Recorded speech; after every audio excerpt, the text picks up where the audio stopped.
Good morning students. आज हम new topic discuss करेंगे जिसका नाम है linkage and recombination. Linkage and recombination एक इम्पॉर्टेंट और इंटरेस्टिंग टॉपिक है और लिटिल बिट डिफरेंट भी है, क्योंकि पहले अभी तक जितने भी हमने मेंडल से रिलेटेड टॉपिक डिस्कस किए हैं उसमें हमने ये समझा था कि गैमीट्स जो हैं जब न्यू कॉम्बिनेशन बनाते हैं, फ्यूजन होती है, तो वो रिकम्बाइन होते हैं। ठीक है, बट इससे रिलेटेड एक और टर्म आ जाती है लिंकेज। लिंकेज रिकम्बिनेशन से कम्प्लीटली ऑपोजिट टर्म है जो हम इस पैराग्राफ में समझेंगे। फर्स्ट वन पैराग्राफ में बताया गया है कि मॉर्गन ने बहुत सारे एक्सपेरिमेंट परफॉर्म किए थे, डायहाइब्रिड क्रॉसेस किए थे। कौन से ऑर्गेनिज्म में? ड्रोसोफिला में। ड्रोसोफिला पे जब उन्होंने एक्सपेरिमेंट परफॉर्म किए तो उन्होंने क्या स्टडी किया कि जो जीन्स होते हैं वो सेक्स लिंक्ड होते हैं। इन शॉर्ट, अगर कोई ऑर्गेनिज्म मेल बन रहा है तो फीमेल या फिर फीमेल बन रहा है तो बेसिकली वो कुछ ऐसे फैक्टर्स, कुछ ऐसे ट्रेट है जिसके कारण उनके जो जेंडर है वो डिटरमाइन होते हैं। जो क्रॉसेस थे ये सिमिलर थे वैसे ही जैसे डायहाइब्रिड क्रॉस मेंडल ने परफॉर्म किया था गार्डन पी प्लांट में। जैसे कि एक एग्जाम्पल दी हुई है मॉर्गन की। मॉर्गन ने हाइब्रिडाइज करवाया था ड्रोसोफिला के कैरेक्टर्स को। कौन कौन से कैरेक्टर्स थे ये? Yellow body and white eyed females. तो जो फीमेल ड्रोसोफिला ऑर्गेनिज्म है उसके कैरेक्टर थे, जो बॉडी थी पूरी वो येलो कलर की थी और जो आईज थी वो वाइट कलर की थी। किससे इन्होंने इसे क्रॉस करवाया? बॉडी है brown body and red eyed males. तो दो डिफरेंट कैरेक्टर्स देखने को मिल रहे थे। दोनों ही ऑर्गेनिज्म एक दूसरे से कम्प्लीटली डिस्टिंक्ट थे क्योंकि अपीयरेंस अलग है। इवन इससे पहले वाले टॉपिक में आपको ये भी समझाया था कि इनके साइजेस में भी डिफरेंसेस होते। तो F1 जो प्रोजेनी आई, F1 प्रोजेनी में जैसा कि रिजल्ट मेंडल के क्रॉस में आ रहा था, रेशो बन रही थी कौन सी? आपको याद होगा कौन सी रेशो आपको बताई गई थी? Date was 9:3:3:1। बट जब मॉर्गन ने एक्सपेरिमेंट किया तो उन्होंने ये ऑब्जर्व किया कि जो दो जीन्स है वो प्रॉपरली सेग्रीगेट नहीं हो पाए। जो प्रॉपर इंडिपेंडेंटली वो सेग्रीगेट होते हैं, सेपरेशन होते हैं, तो ऐसा जो चेंज था वो ड्रोसोफिला में ऑब्जर्व नहीं हुआ। इसी कारण से जो F2 रेशियो थी वो डेविएट हो गई। डेविएट मतलब जो रेशियो ये वाली आनी चाहिए थी 9:3:3:1 वाली, वो एक्चुअल में एक्सपेक्टेड रेशियो ये नहीं आई, उससे वेरी कर गई।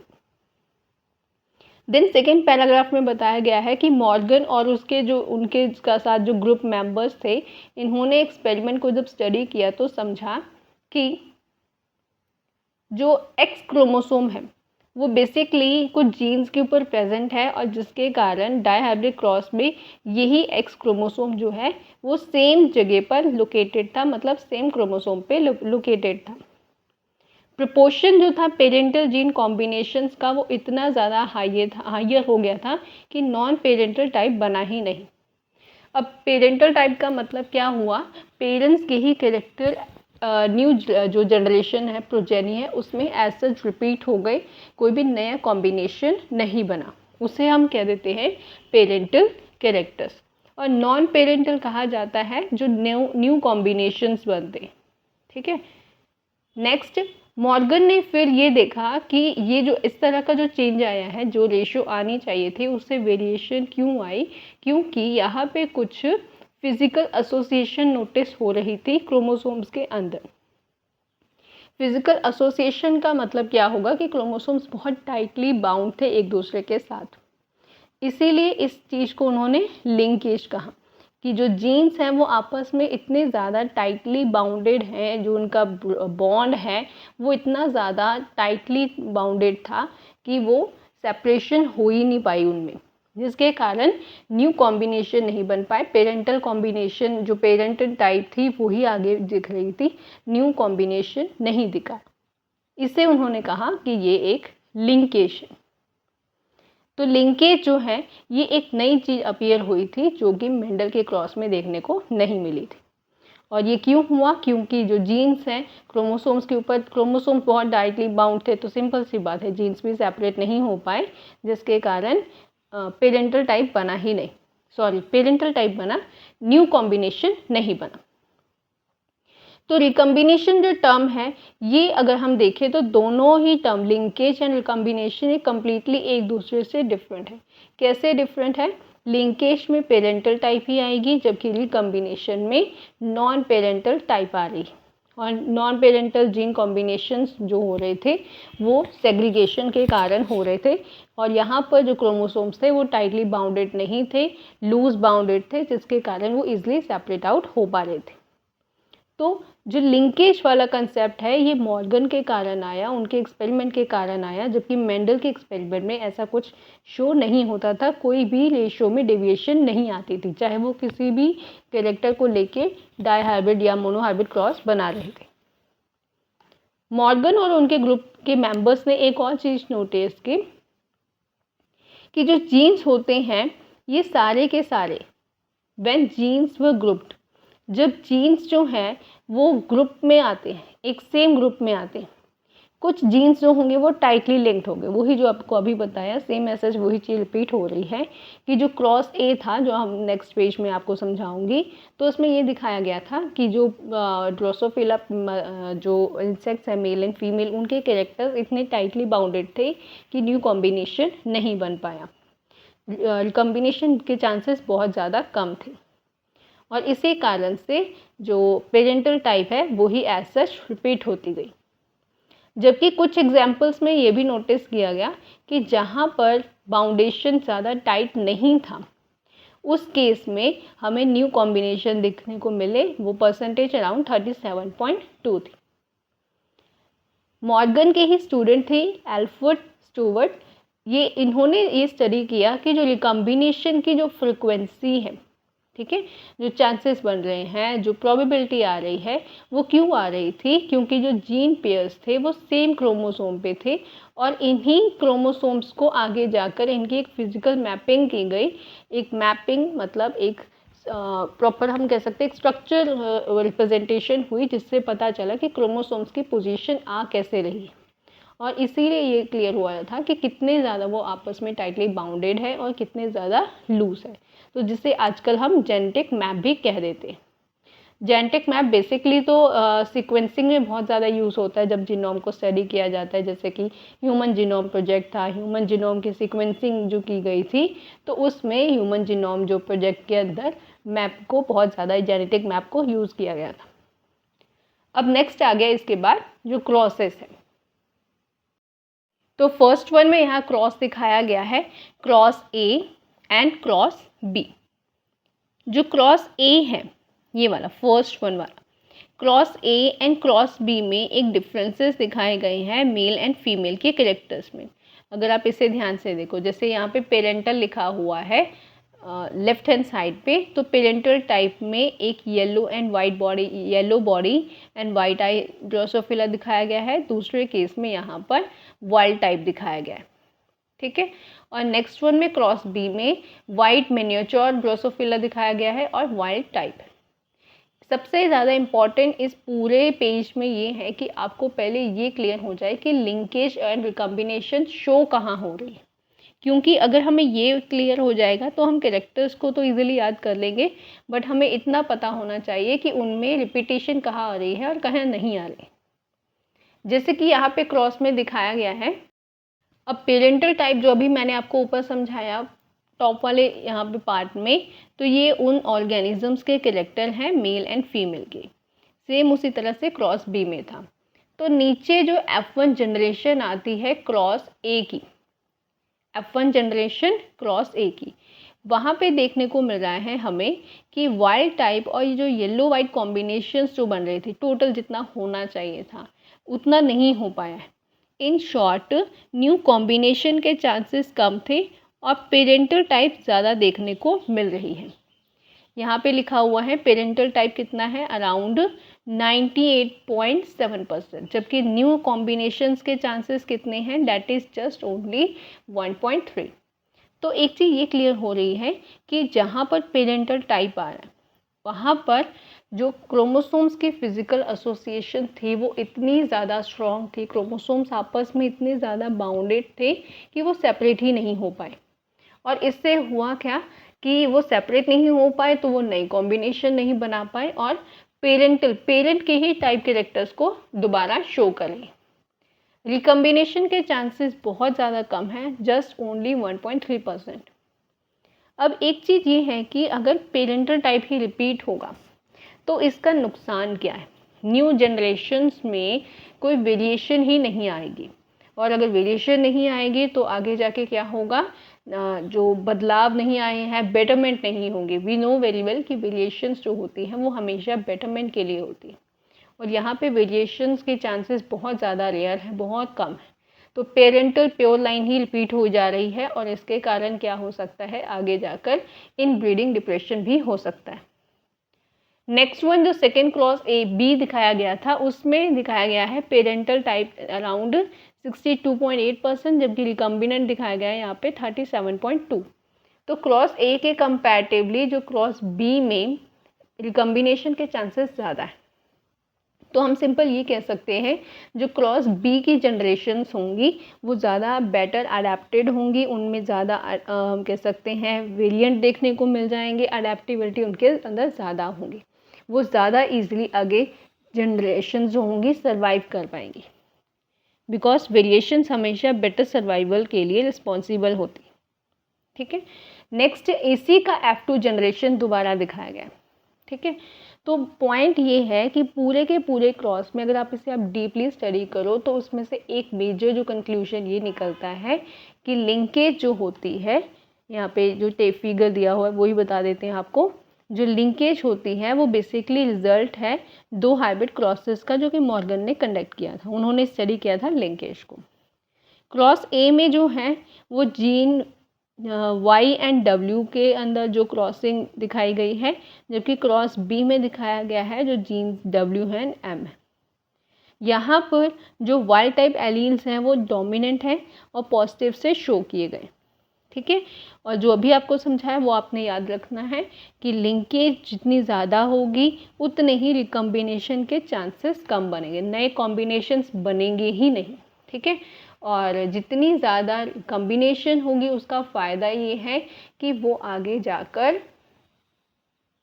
नए कॉम्बिनेशंस के कारण क्या होगा, बेटर सर्वाइवल होगी, वो एनवायरनमेंट को इजीली अडेप्ट कर सकते हैं, इवन एवोल्यूशन के लिए रिस्पॉन्सिबल हो जाएंगी। Okay, then linkage and recombination के बाद नेक्स्ट टॉपिक हम डिस्कस करेंगे, that is polygenic inheritance. Mendel का कंसेप्ट हमने काफ़ी पहले कवर अप कर लिया है। अब मेंडल के बाद जो है इनहेरिटेंस से रिलेटेड क्या क्या और टॉपिक्स आ रहे थे, कोई और जिस तरह के चेंजेस देखने को मिले थे वो हम डिस्कस करेंगे।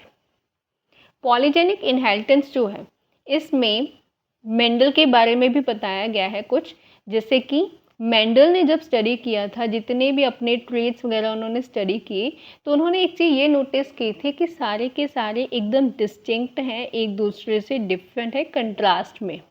ठीक है, जैसे कि फ्लावर कलर की बात कर लें, अब फ्लावर कलर आपने देखा होगा पी में किस तरह के दो तरह के फ्लावर बताए गए हैं, एक पर्पल है और एक वाइट कलर। बट अगर हम अपने सराउंडिंग्स में देखें, ठीक है, तो सभी में इस तरह का नहीं होता कि सारे प्लांट्स इतने ज़्यादा कंट्रास्टिंग कैरेक्टर शो करें, या एनिमल्स या ह्यूमंस इस तरह की वेरिएशन शो करें, कंट्रास्ट इतना ज़्यादा नहीं होता। वहाँ पे किस तरह से हम इनहेरिटेंस को स्टडी कर सकते हैं। ठीक है, एक एग्जाम्पल दी गई है that is related to human. In humans we don't just have tall और short people, two distinct alternate. Humans में ऐसा नहीं होता ना, जैसे पी प्लांट में है ये कम्प्लीटली टॉल है या कम्प्लीटली ड्वार्फ है। ह्यूमंस में तो हमें वेरिएबल हाइट्स देखने को मिल जाती हैं, wide range of possible Heights हमने देखने को मिल जाती। तो यहाँ पे इनहेरिटेंस कैसे हो सकती है, यहाँ पे डोमिनेंट रिसेसिव किस तरह से अपने आप को एक्सप्रेस करते हैं वो समझेंगे। कुछ ट्रेट्स ऐसे होते हैं, ह्यूमंस की बात करें अगर, तो वो ट्रेट्स जो हैं वो 3 या 3 से ज़्यादा जीन्स उन्हें कंट्रोल कर रहे होते हैं। ठीक है, एंड इसीलिए हम इस तरह के ट्रेट को पॉलीजेनिक ट्रेट भी कह देते हैं। ओके, तो बहुत सारे ऐसे जीन्स हो सकते हैं जो कि बहुत सारे ट्रेट ऐसे हो सकते हैं जो एक से ज़्यादा जीन्स उन्हें कंट्रोल कर रहे हैं, तो नाम आ जाएगा यहाँ पर पॉलीजेनिक ट्रेट। अब यहाँ पे एक बेस्ट एग्जाम्पल दी गई है मल्टीपल जीन पॉलीजेनिक इनहेरिटेंस की। ठीक है, अब सेम वही चीज़ चलेगी यहाँ पे ह्यूमन स्किन की बात भी हम कर सकते हैं। जैसे कि अभी आपको बताया हाइट में इंटरमीडिएट हाइट भी होती है लोगों की, बहुत ज़्यादा टॉल भी होते हैं, बहुत ज़्यादा शॉर्ट भी होते हैं, तो वो पॉलीजेनिक इनहेरिटेंस की एग्जांपल आ गई। सेम उसी तरह से स्किन कलर जो है ये भी एग्जांपल आ जाती है पॉलीजेनिक इनहेरिटेंस की। कैसे, ये देखो।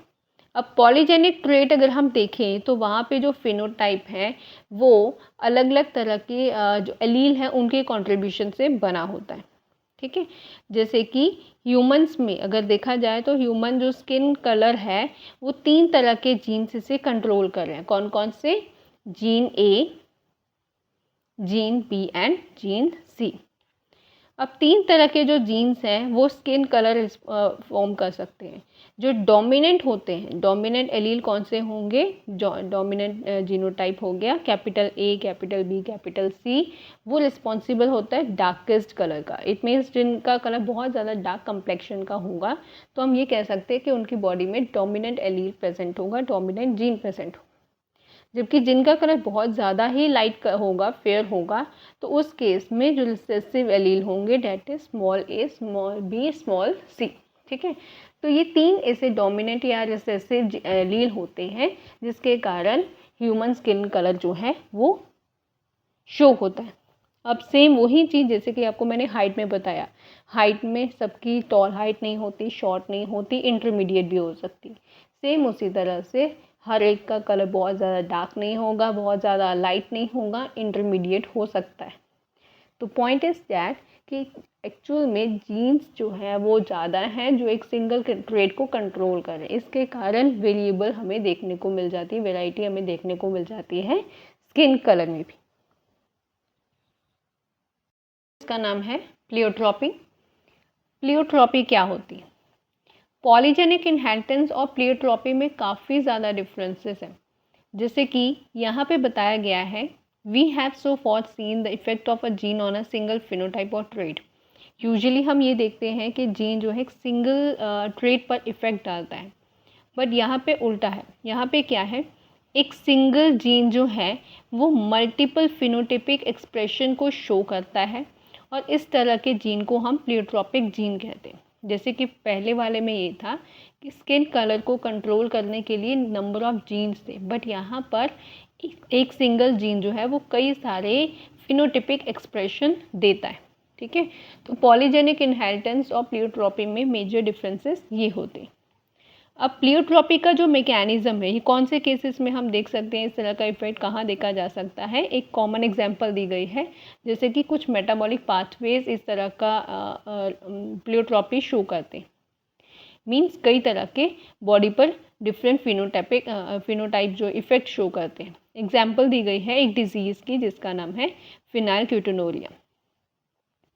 एक ऐसी डिजीज़ जो कि ह्यूमंस में देखने को मिल जाती है। ये बीमारी ऐसी है जो बेसिकली म्यूटेशन के कारण हुई है। म्यूटेशन में कोई बदलाव आया, कोई जीन में म्यूटेशन को ही एक्चुअल में चेंज कहा जाता है, एक सडन चेंज कहा जाता है। तो एक सडन चेंज जो जीन में आया उसके कारण जो इन्फॉर्मेशन थी उस जीन की डिस्टर्ब हो गई। जो इन्फॉर्मेशन उसने आगे फर्दर DNA, RNA और प्रोटीन तक लेके जानी थी, प्रोटीन फॉर्मेशन में। अब इन्फॉर्मेशन डिस्टॉर्ट हो चुकी है, इन्फॉर्मेशन डिस्टर्ब हो चुकी है, तो जो इन्फॉर्मेशन उसके पास गलत है वही वो आगे प्रोसीड करेगा। इसके कारण जो स्पेसिफिक प्रोटीन जिसने वो आगे जाके एंजाइम बनाना था वो नहीं बन पाएगा, ठीक है। तो होगा क्या, म्यूटेशन के कारण एंजाइम जो है जिसका नाम है फिनाइल एलानिन हाइड्रोक्सिलेज, एक सिंगल जीन म्यूटेशन के कारण ये वाला जो एंजाइम है वो नहीं बन पाया। This manifest itself through a phenotypic expression. अब एंजाइम ने काम क्या करना होता है, उसने मेटाबॉलिक जो सबस्ट्रेट वगैरह है उसे आगे कन्वर्ट करना है, बट होगा ही नहीं क्योंकि एंजाइम नहीं बन पाया है और एंजाइम अपना फंक्शन नहीं कर रहा है, तो वो केमिकल एसिड बॉडी में अकामुलेट होना शुरू हो जाएगा। इसके कारण उस ह्यूमन में, मतलब उस बच्चे में स्पेशली ये डिज़ीज़ देखने को मिल जाती है। उसमें मेंटल रिटार्डेशन हो जाएगी, ब्रेन प्रॉपरली डेवलप नहीं हो पाएगा, हेयर प्रॉपर ग्रो नहीं कर पाएंगे, रिडक्शन होनी शुरू हो जाएगी, उनका काउंट कम होना शुरू हो जाएगा और बॉडी में अलग अलग तरह की स्किन में पिगमेंटेशन देखने को मिल जाएगी। ठीक है, तो प्लियोट्रॉपी, अगर पॉलीजेनिक इनहेरिटेंस और प्लियोट्रॉपी को समझें तो दोनों ही जो इनहेरिटेंस है वो कम्प्लीटली डिफरेंट है। पॉलीजेनिक इनहेरिटेंस कोई डिसऑर्डर के कारण नहीं होता है, जबकि प्लियोट्रॉपी जो है वो एक डिसऑर्डर के कारण देखने को मिल जाती है। ठीक है, प्लियोट्रॉपी में क्या है, एक सिंगल जीन जो है वो कई सारे बॉडी में फिनोटिपिक एक्सप्रेशन को शो कर सकता है। इसकी बेस्ट एग्जांपल बताई गई है, डिजीज़ नेम इज़ फिनाइलक्यूटिनुरिया, एक ऐसी बीमारी जो म्यूटेशन के कारण हुई, सिंगल एक जीन में म्यूटेशन हुई, बदलाव आया जिससे इन्फॉर्मेशन डिस्टर्ब हो गई और एट लास्ट में उस ह्यूमन में जो केमिकल हार्मोन बनना था वो नहीं बन पाया और जो उसने अपना काम करना था वो नहीं हो पाएगा।